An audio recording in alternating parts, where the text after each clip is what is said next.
Hi అండి. So ఈరోజైతే మేము అరటికాయ రైస్ చేసుకుంటున్నాము. ముందుగా అయితే అరటికాయలను ఇలా నీట్‌గా చేసుకొని వాటర్‌లో అయితే పెట్టేసుకోవాలి. లేకపోతే నల్లగా అవుతాయండి. తర్వాత ఆయిల్ వేసేసుకొని పోపు అయితే పెట్టుకున్నాను. శనగబ్యాళ్ళు, పోపు దినుసులు వేసుకోవాలి. పచ్చిమిర్చి, పసుపు వేసుకొని ఫ్రై చేసుకోవాలి. అరటికాయ ముక్కలు, ఉల్లిగడ్డ, కరివేపాకు, మెంతికూర వేసి బాగా ఫ్రై చేసుకోవాలి.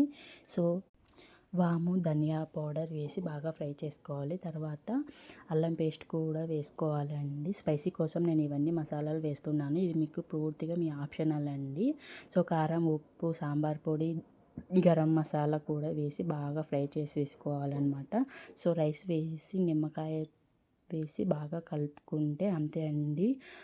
అరటికాయ రైస్ అయితే మనకు రెడీ అయిపోయింది. లంచ్ బాక్స్కి అయినా చాలా బాగుంటుంది. చిన్నపిల్లలు కూడా ఇష్టంగా తింటారు. ట్రై చేయకుంటే మీరు కూడా ట్రై చేయండి. అంతే అండి వీడియో. Bye bye.